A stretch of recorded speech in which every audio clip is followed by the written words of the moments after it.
Hello, xin chào các bạn đã quay trở lại với review 5 phút. Ở những video trước như mình đã giới thiệu, sau khi đi tới đại hội tứ các, Tiêu Viêm vì cứu Lâm Diễm, anh ấy đã gặp phải rắc rối lớn. Để có thể rời đi, Tiêu Viêm buộc phải giao đấu và đánh bại Vương Trần. Và tất nhiên, với bản lĩnh của mình, anh ấy rất nhanh đã đánh bại đối thủ. Tuy nhiên, Vương Trần đã giao thủ một lần với Tiêu Viêm, thế nên khi bị Tiêu Viêm dùng dị hỏa đánh bại, hắn ta đã lập tức nhận ra kẻ địch của mình. Bởi thế, Vương Trần đã ngay lập tức vạch trần thân phận của Tiêu Viêm. Thấy Tiêu Viêm dám xuất hiện, phí thêm mặc kệ thanh danh, hắn ta đã liền lao về phía Tiêu Viêm truy bắt. Đáng tiếc, lão lại chẳng thể bắt được. Cuối cùng, lão ta phải dùng ra chiêu cuối. Tới đây, Tiêu Viêm cảm thấy tính mạng nguy hiểm, anh ấy liền cầu cứu Phong Tôn Giả. Thấy vậy, vị lão nhân kia vô cùng ngạc nhiên. Thế nhưng, sau khi Tiêu Viêm chứng minh thân phận mình là học trò của Dược lão, Phong Tôn Giả đã liền ra sức bảo vệ. Thậm chí, ông sẵn sàng khai chiến với Phong Lôi Các vì Tiêu Viêm. Có thể nói, tình hình lúc này rất căng thẳng. Sau một hồi phân bua, mọi người đã quyết định để Tiêu Viêm đấu với Phượng Thanh Nhi. Trận chiến này, Phượng Thanh Nhi đã chứng minh cho mọi người thấy cô ta không hề tầm thường. Thế nhưng đáng tiếc, phần nộ hỏa liên của Tiêu Viêm xuất ra, một đòn công kích chỉ là cát bụi. Cuối cùng, Phượng Thanh Nhi buộc phải dùng tới huyết mạch thiên yêu hỏa của mình để gia tăng thực lực cùng Tiêu Viêm giao chiến.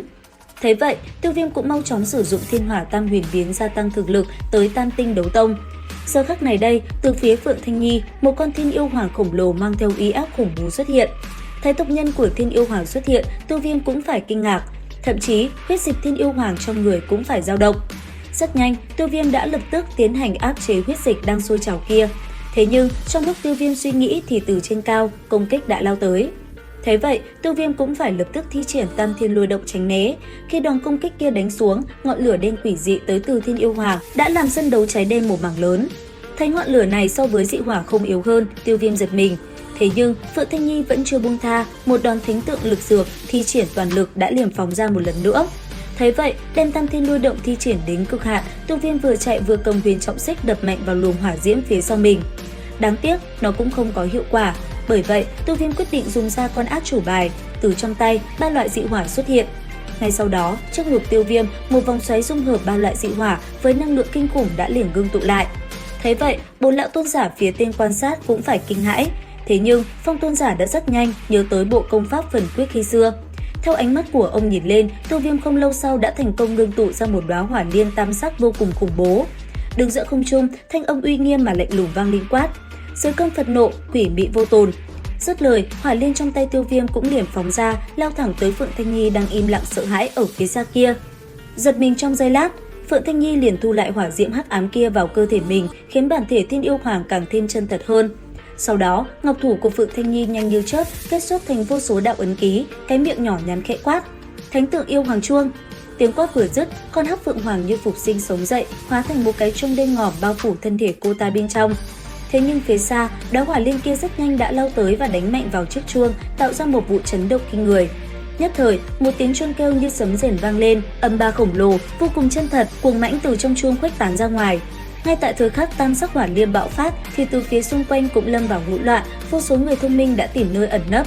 Khi kinh khí qua đi, chỉ tích tắc sau, cái chuông đen kia cũng từ từ rạn nứt, dấu hiệu vỡ nát cũng chuẩn bị xuất hiện.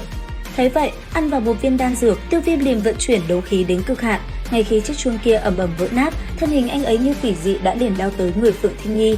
Thế vậy, một giải lụa trong tay cô ta cũng liền hiện ra yếu ớt đánh trả. Đáng tiếc, Tiêu Viêm quá nhanh, tích tắc sau, Phượng Thanh Nhi đã bị bàn tay năm tên kia đánh mạnh lên người, sau đó bắn thẳng xuống đất. Thế nhưng vẫn chưa dừng lại, Tiêu Viêm thân hình đã liền lao theo, một cước nhằm thẳng đối thủ mà đá tới. Đúng vào lúc đó, Phượng Thanh Nhi cũng tỉnh táo lại, cô ta liền lấy tay đỡ lấy một cước từ tàn ảnh của Tiêu Viêm rồi lặng lẽ đứng dậy. Nhìn cô ta, Tiêu Viêm lạnh lùng nói: ngươi thua rồi.